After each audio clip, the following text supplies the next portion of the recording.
Hi, my name is Neka. I'm 28 years old. A medical doctor, successful, respected, working in one of the best hospitals in town. But today, as I sit here, with my hair soaked, skin clammy, and my dreams soaked in voices from the water, I don't even recognize myself anymore. I look like someone else. A water keeper. But let me take you back, this wasn't the life I chose. It all started the day I made a discovery, one that turned my whole life upside down. I found out I and my siblings might not be our late papa's biological children. How?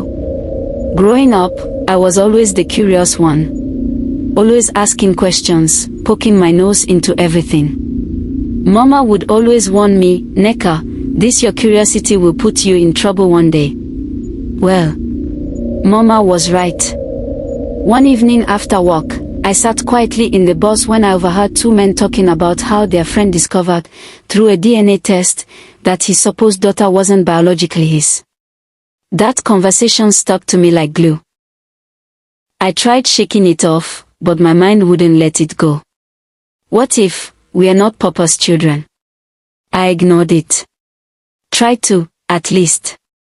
But then, a whisper came. I was home alone, tired, dozing off, and I heard a soft voice in my head say, "You're looking in the wrong direction, search deeper." I snapped awake. From that moment, I knew I had to know the truth. Please don't blame me, blame the curious part of me. I went online, searched for DNA centers around me, and booked an appointment secretly. I just needed samples from me and my siblings, and thank God for the kind of doctor I am, I got what I needed. But before the result even came in, strange things began to happen.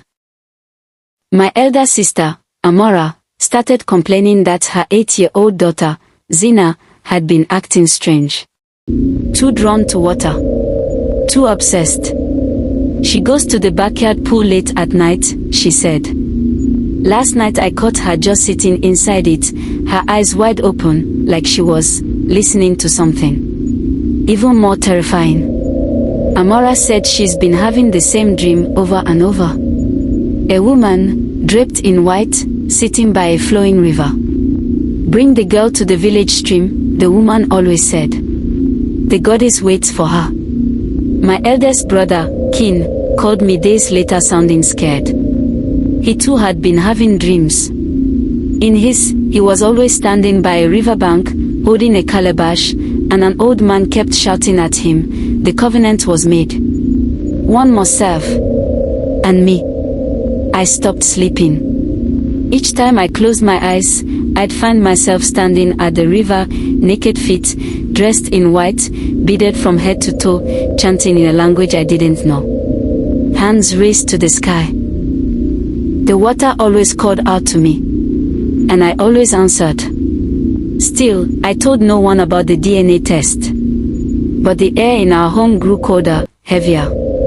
It was as if something unseen was watching us, inching closer, waiting. And then, one night, it happened. I had the most vivid dream yet. Mama appeared in it. But it wasn't the gentle, loving Mama I knew. Her eyes were red, voice trembling. Neka, stop digging. Those things you're looking for will put you in deep trouble. I warned you. I woke up crying. The next day, the DNA test results arrived. But I couldn't even open the envelope. That night, Mama called a family meeting. We all sat.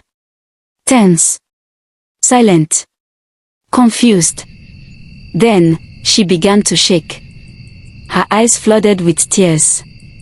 I can't hold it anymore, she whispered. You're right, Neka. None of you are Papa's children. Then she said something that froze us to our bones. You're from the water. She explained everything. After 15 years of barrenness, desperate and depressed, she left town and went to her village. Her only hope left was the native doctor. I was broken, she said. I begged the gods, the spirits, anyone who would listen. I got pregnant for the native doctor's son. But to conceive, she made a covenant. One of her children would serve the water goddess, or they would all die. Tears ran down her face as she fell to her knees. I ran from that life. But the spirits, they never forget. Now, we have a choice. One of us must serve, or we all perish. But let me ask you, if you were in my shoes, would you accept the calling? Would you give up your life as a doctor to serve a river you never believed in?